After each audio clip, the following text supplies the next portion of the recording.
Hi everyone, welcome to Varanawesomenow channel.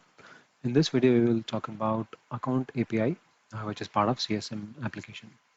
So first we'll see what is account API, then we'll see how to consume it, then we'll see how to load accounts from one instance to other using this API, and then how to implement pagination and perform load using Flow.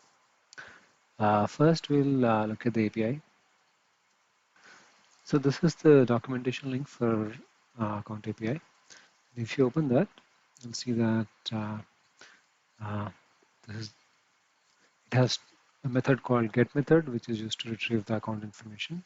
And as you can see, it enables you to retrieve and update customer service management account records. So in this video, we'll talk about fetching the data using the get method. So the URL has two formats. One is version URL and default URL.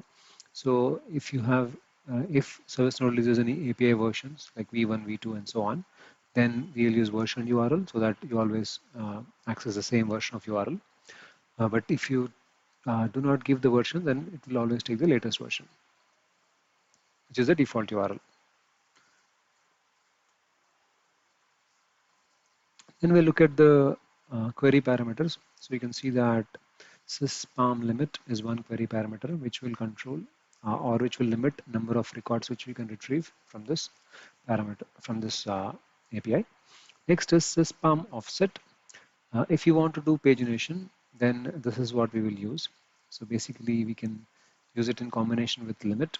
Let's say there are two records and you want to retrieve one at a time, then you can set offset as 0 first, and then you put the limit as 1, and so that you will retrieve the first record. Then after that, you change the offset to 1, and then put the limit as 1, so you can get the second record, and so on. So the offset starts with 0. Next is syspam query. So if you want to apply any query on the accounts that need to be retrieved, then you can apply this using syspam query. And it doesn't have any body. It only has headers, which is accept application JSON, and response doesn't have any headers. Following are the status codes 200 and 500. 200 is successful and 500 is any internal server error. And response body has a lot of parameters like account code, account parent, so on and so forth. So in this video, we will use two parameters. One is name and other is number. So I'll just look at them. So name is one parameter, and then there's a parameter called number.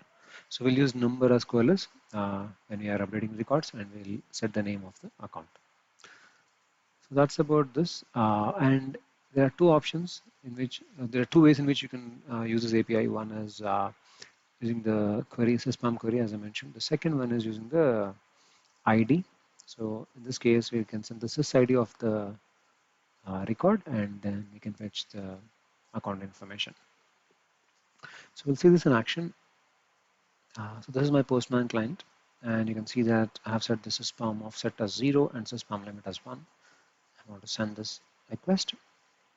So I got one record. So how do you verify that? You can use sys_id, and there's only one occurrence of it, which means only one record is fetched.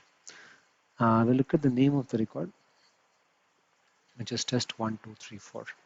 Now I'll change the offset to 1, so I'll get the second record. Now to prove that it is not the same record, I will check the name. So the name is Varanawesomenow account, which is the second record. So, but again, in this, just for simplicity, I have used the offset as 1 and limit as 1. But in general, like in a proper use case, you may have limits in order of like 10,000, and accordingly, the offsets will start from 0 and then 10,000 and so on and so forth. So yeah, that's how we can achieve pagination. Now we'll see how this is implemented using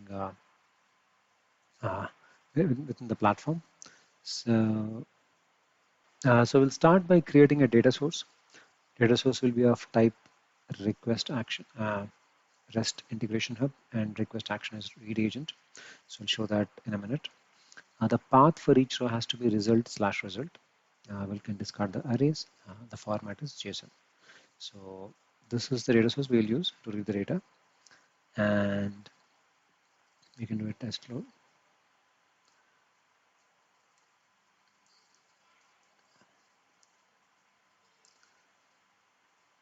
So I had to reset the offset. Now I've done that, and I'll try again. So it's kind of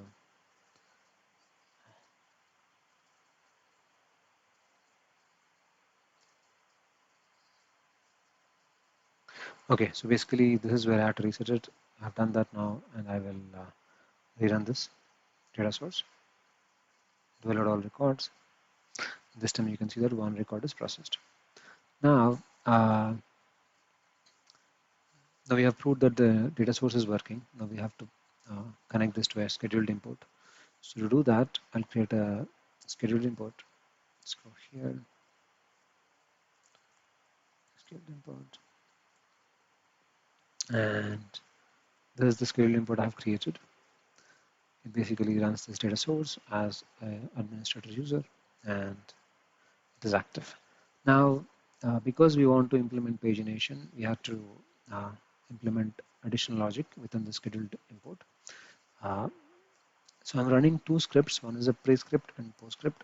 What the prescript does is it will set the uh, sorry,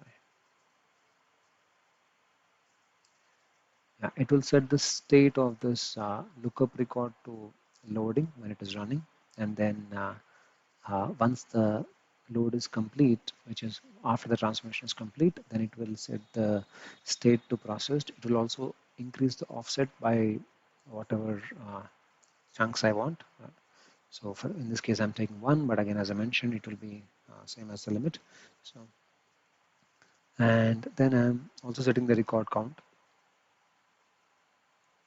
So the purpose of this record count is if we so we need to know when to stop iterating through this, because once we reach the last, uh, if the offset is like same as the, or if it has reached the limit of records, then the next batch will not have any records. So after we run that batch, then we don't have to run any subsequent batches because we have reached the limit, right? Or we have retrieved all the records. So this is what is captured in this record count. Uh, and that is also populated in this field here. So that is how this lookup table is used. So this is a child table to a table called uh,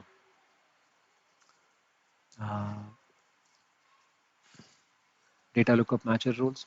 So as part of, I have extended this table to make this new table, and I have added this four fields, right? As you can see here, limit is set to 1, offset is 0 to begin with, and then this gets auto incremented, and every time we run, we set the state from loading to begin with, and then we'll set it to processed. At the same time, we'll also set uh, the get count to whatever the number of records we have retrieved. Now, this is how the scheduled import updates this. We can execute it once to see how it behaves. So once it is executed, we should be able to see new imports that's getting created. So yeah, this one is just now, and you can open that. So you should have one record. Yeah, so there's one record. And you can see here that this also got updated.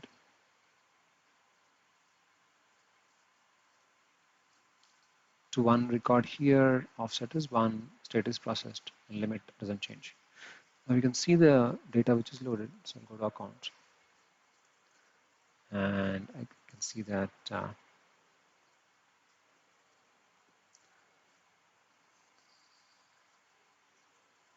are two records which are there, which got created. Right? Now we can do one more iteration to see uh, how it behaves. Right? So I run it again, and we should see one more import set coming through. Now if you see here, this also will have one record because there are two records in the source system. So this also has one row. And if you see here, the count also would have got increased now. The offset. So offset is 2 now. The count latest get count is 1. Now if I run it again, the uh, scheduled import Then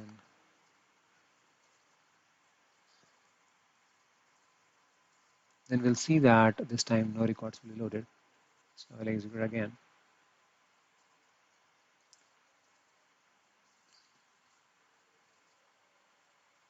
Go back here, check the import sets. So this time you can see that it is processed, but there will not be any rows. Yeah. So which means we have reached the limit, right? Or we have retrieved all the data. Now, so this I have done manually, right? So I have done 3 times. So first 2 times I got data, the third time I did not get it. But how do we automate this? So to automate this, I have built a flow. I'll show that flow now. So this is how the flow looks like. It has, let me zoom a little bit. Okay, so I have made it as run once, but it can be scheduled as well. But yeah, so it has action called do until a condition is met. So that way it iterates. And the first step is it triggers scheduled import, which we have just seen. This is a custom action we have created based on one of the ServiceNow Guru's script function. So I'll just open that. So you can see that it executes a script called Varanawesomenow account. Right? And next one is lookup. So now we want to look up in the table where we have populated the where we are updating the count of records and the state. So I have given the society of it, but this can also be smartly done a little more smartly through other methods. But yeah, for the sake of this video, I have done a hard coding of society. And then we have wait for condition. So I had to introduce a wait, otherwise it was iterating too many times because of the time it takes to update the database. So I had to introduce a wait of 10 seconds, but this can be adjusted to 5 uh, based on like how it is behaving. Yeah. And then there's a wait for condition. Now this is a key. So now I'm checking if the state of that record goes to processed. So when I say record, I'm referring to this one here, the lookup record. So I'm waiting for this record to go to processed, so that proves that the schedule import has completed the transformation. And then the next step is to uh, check the transform history to see how many records were loaded. And as I mentioned, once we hit once the offset reaches to a number where it doesn't return any records, then the transform history will have 0 records. So that is what we are trying to fetch by doing a lookup. So we are doing a sort on completed timestamp. So always pick up the latest record. And then we are doing this on the import set table, which is this u underscore imp load account. So once we do this, we will check here in this until condition where I'm saying that in step number 6, if the total is 0, that is where this loop has to stop. Until then it iterates. So we'll check this, we'll run this and see this in action. First I'll go ahead and delete this records in the account table. And then we will run the script. Then we'll reset the offset to 0 and save it. Next we'll come and test this. It's always a good practice to run it in background. So I'll let this run. So while it is running, we can watch what is happening on this. So we can keep incrementing it.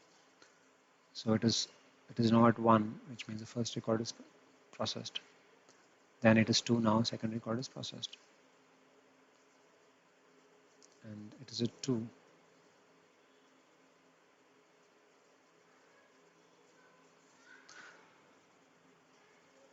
So I'm refreshing again. So it will stop at 2 because we only have 2 records in the source system. So which means the offset can be 0 or 1. Now it has reached 2, which means we have retrieved all the data. Now we'll check the account table to see if the accounts are loaded. So you can see that 2 accounts are loaded and they're just updated. So basically what we have done now is we have retrieved accounts from source system using account API, using pagination, yeah, and using a flow. right? So I'll do a quick summary.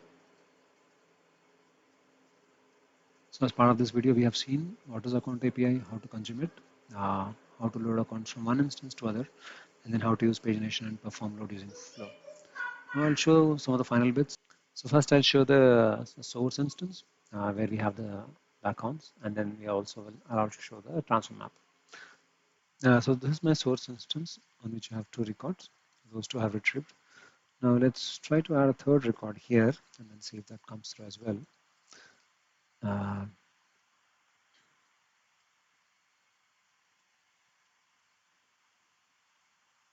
so I'll call it as,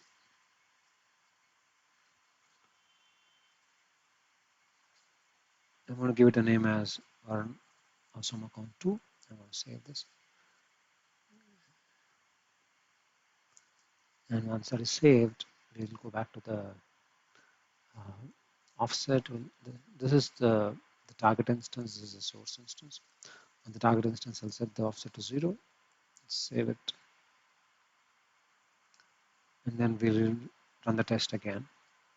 So test, run in the background, run test. So while that is loading, we'll quickly look at the transform map. So this is the data source, and the transform map is pretty straightforward. I have put a coalesce on number, and I'm updating the name. I'm running business rules, but if you don't want to run business rules, if you're doing a huge load, then it is recommended to not run business rules. Instead, implement all the logic within the scripts, either the transformation scripts or any other script method, so that you don't have a very slow data loads. And as you can see, number is coalesced and the name is what is getting updated. And now we can quickly check the accounts table to see if the record has come through. Yeah, so the third record has come through as well. So this is how we can achieve this data load of accounts from one instance to other using pagination using account API. Thank you for watching. This video will be uploaded on Share as well. I'll give the link to that. So this is the update set which has the code. So you can see that it has a new lookup table, so and a staging table. So that's where all these ACLs got created automatically.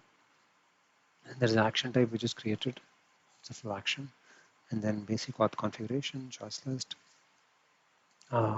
flow, data source, and then this is the lookup entry. Then we have this staging table records, and then we have form layouts, HTTP headers, basically the REST API configuration, outbound REST message configuration, and transform maps and so on. So this is the full package of this code, and I'll be uploading this on Share. Yeah, the project is now uploaded onto Share, and this is the Share details. I'll post it on the community link where I'm going to post the video as well. So thank you for watching. This is Anil.